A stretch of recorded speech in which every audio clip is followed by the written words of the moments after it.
Guys, nandito na kami sa RCB booth. Let's go! Woo!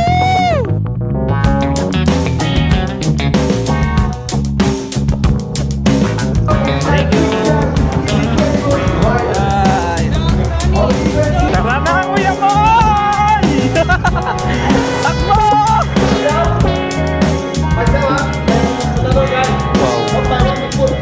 Kagaya na yung RCB na GP1 nakapagaling mo sa Pilipinas. Actually, meron natin MKA! Chanay! Chanay! Chanay! Yo!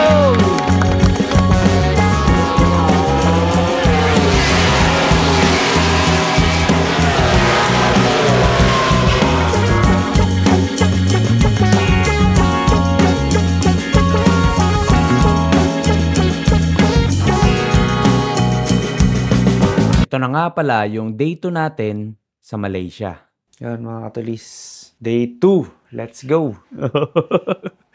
Yan, 1870 guys. Roommate natin for 5 days. Tapos ito. Yan, yung mga gamit natin. Since di ko pa kayo na room tour ito. Pakita ko sa inyo yung CR namin. Yan, meron pa kami ditong bathtub. Tapos yung mismong toilet. Ganito pala itsura ng 5-star hotel, men. Hindi pa natin nasusubukan yung bathtub. Baka mamaya pag-uwi, susubukan ko yun. Chillin eh, no? So, magbe-breakfast na kami. Pero bago ang lahat, please like, comment, and subscribe. Pindutin mo na rin yung notification bell para updated ka once na meron tayong mga bagong i-upload. Tapos na kami maligo, magbihis, yan. So, ang dress code namin ngayon is itong UMA Racing na uniform. Ganda nung uniform namin, no? Kasakay na kami ng elevator, guys. Back-to-back vlogging kami ni Katulis. Labi daw tayo, no? Sir, so papakita ko yung labi sa inyo. Bali, alas 7 pa talaga ang breakfast namin dito pero required kami na magkita-kita sa lobby ng 6:30 ng umaga. Dito na yung kasama natin, guys. Pini Sherox, saka si Kuya Dan. Sherox Lifestyle. Sapulan ng vlog, oh. Sapulan, eh, oh.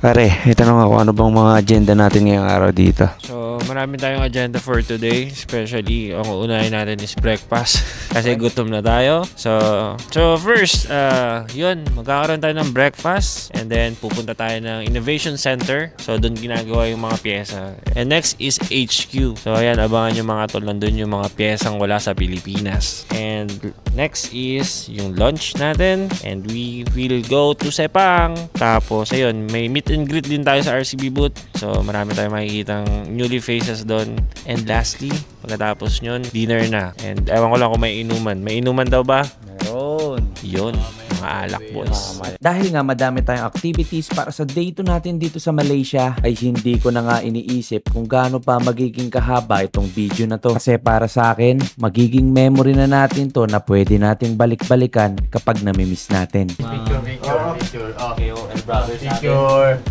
DJ. Yeah. Yun. Dito naman. Tumingin kayo lahat.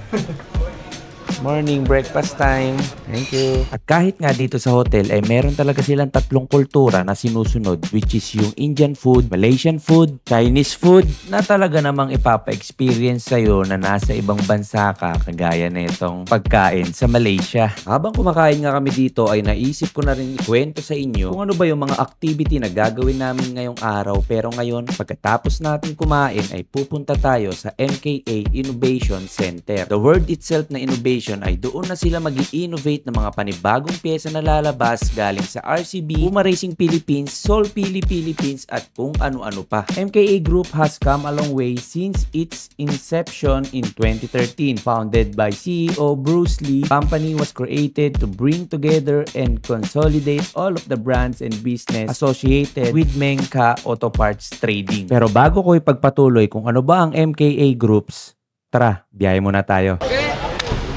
Prepping, go! Let's go! RCB Astig! Sunway Resort. Babalik kami mamaya. Magagala muna kami sa Malaysia. Mula day 1 nga hanggang matapos ang ating trip dito sa Malaysia, ang kasama natin dito sa bus, which is yung Group 2 na bus, is yung Team Indonesia. So tara, punta na tayo sa MKA Innovation Center. So yan mga tulis, nandito na kami sa Inno Center.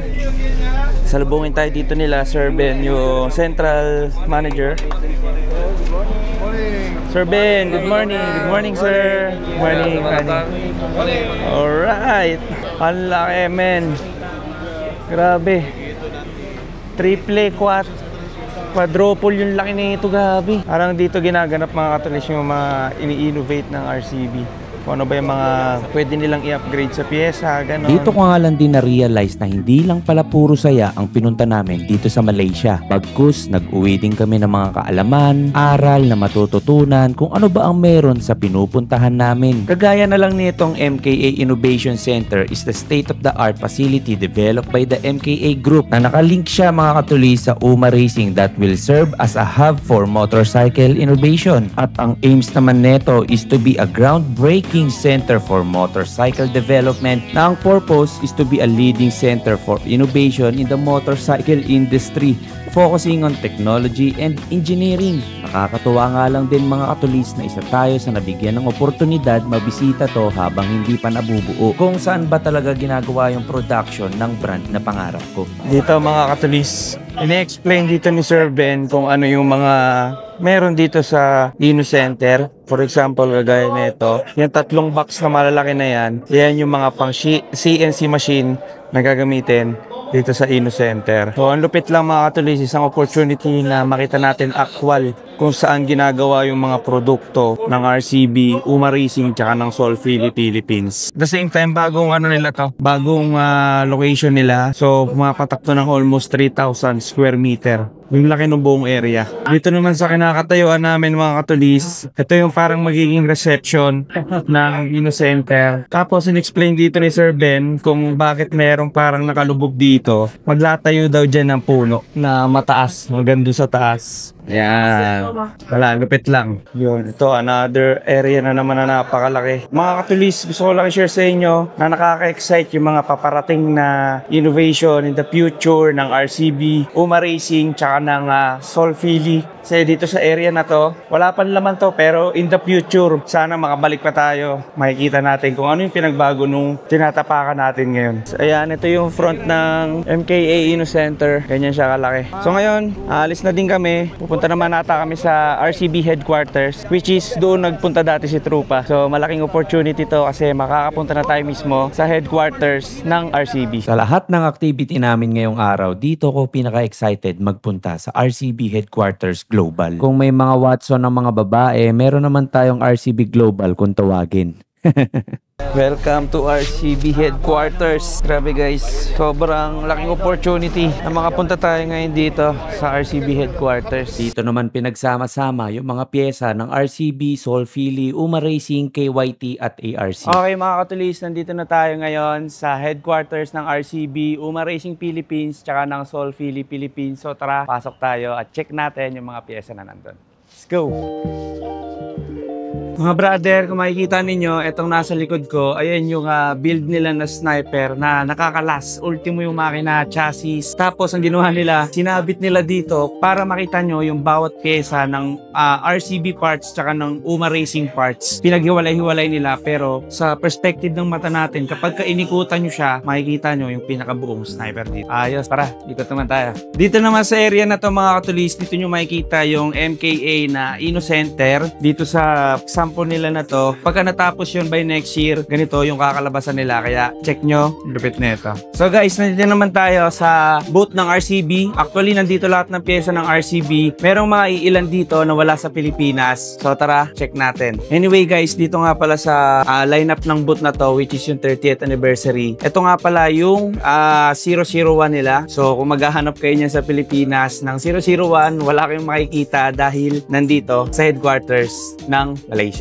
Ito naman mga katulis, yung napakahirap hanapin sa Pilipinas. Kagaya na itong RCB na GP1 na kapag lumabas sa Pilipinas, actually meron na pero napakabilis maubos nito. Literal na minuto lang naubos na, nag-sold out na. Ganyan siya. Ito naman yung color red niya. Tapos mga katulis, ito naman yung lever guard na ginagamit actually sa MotoGP. Nandito naman tayo ngayon sa booth ng UMA Racing. Tapos kung makikita nyo dito, meron ditong engine na talagang nakakat siya para makita nyo pati yung mga internals na nasa sa loob ng makina nito gamit yung mga UMA Racing part. Kagaya nito, meron din ditong UMA Racing na cylinder block pang Honda Click na wala pa sa Pinas. Kasi hindi ko rin alam kung bakit hindi pa siya nire-release sa Pilipinas. Pero yun nga, kaya tayo napunta dito para makita natin actual na meron talagang UMA Racing na 63mm cylinder block pang Honda Click. So sana lumabas na siya sa Pilipinas soon para makapagpalit na tayo agad ng ganyang klase ng cylinder block. Ayos ba? Sa mga oras na to ay kinukwento na nga sa amin ni Sir Ben kung saan ba nagsimula ang RCB. Nagsimula nga to ng 1995 kaya nga nag 30th anniversary ngayon ang RCB. Yes guys, ganun na talaga katagal tong brand na to. Pagkatapos naman nun ay inikot kami dito sa office ng RCB headquarters. Lahat ng empleyado na nagtatrabaho dito ay sila lang yung may access para makapasok dito. Kapag ka break time naman nila, pwede rin silang mag-gym dito. May boxing gloves, may sauna, may dumbbell, pwede ka rin mag-basketball at mag-exercise sa panahon ng break time mo. Sa mga oras na to ay pinakilala na nga kami sa unang CEO ng MKA Group which is si Uncle Sam or si Boss Sam. Well, let me introduce our super top marketing, top sales. Just now we said 1995 is Mr. Lee Ming Tek. Remember, this is our Lee Ming Tek brothers, Mr. Sam Lee. Hi. Yes. Hi, sir. So he is our first generation. Now Bruce Lee is second generation. So he is the first generation bring the RCB ring to the race team. Hey, use my product. Please. So Mr. Uncle Sam. And one Uncle thing, Sam. very handsome. Na tayo para mag-lunch, tas mamaya meron naman tayong meet and greet ng RCB. Papapirma tayo sa riders doon. Let's go!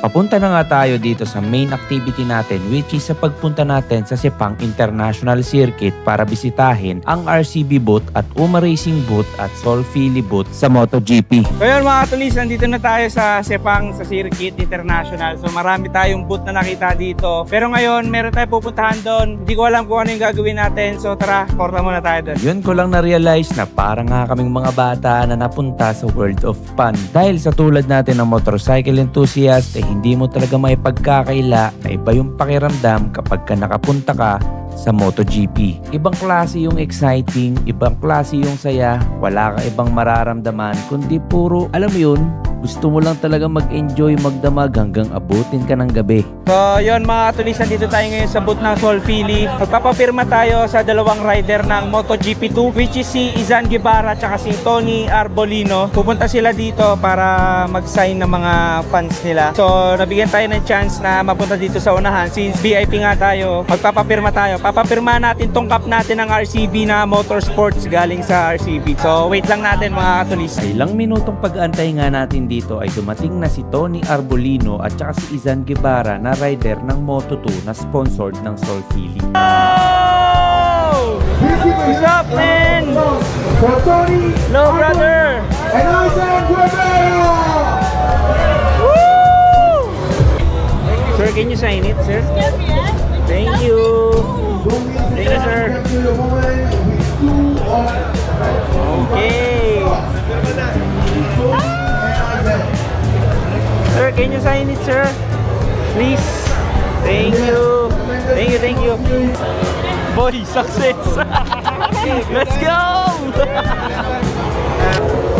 Yun, nakakuha tayo mga katulis. Ayan. Napirma ni Tony Arbolino tsaka Izan Guevara tsaka yung elo natin. Pirma nila. Alright. Woo! Sobrang saya! Mga oras na to ay free time na namin kaya plano naming manood ng practice ng MotoGP. Habang naglalakad nga kami dito ay napansin namin na napakaganda talaga ng mga motor na naka-display sa mga booth. Yun lang, medyo maulan na mga katulis. Kailangan natin itago yung mga camera natin. Tara na, Kuya Boy! Takbo! Let's go! Wow! Grabe yun! Dito, pansin na pansin nyo na ngayon lang kami talaga nakatungtong sa Sepang International Circuit para manood ng practice. Yung pakiramdam ko nga dito ay parang natupad na naman yung isa sa mga pangarap ko.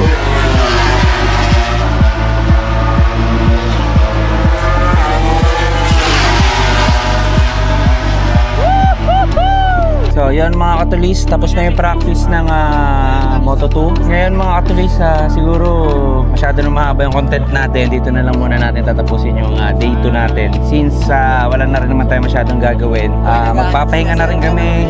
I-enjoy na namin tong araw namin dito para makapag-ikot dito sa Sepang. So yun lang. Sa mga na-excite dyan, sa mga may tanong dyan, comment lang kayo dyan. And please like, comment, and subscribe. Pindutin mo na rin yung notification bell para updated ka sa day 3 ng vlog natin dito sa MotoGP. Alright? Let's go!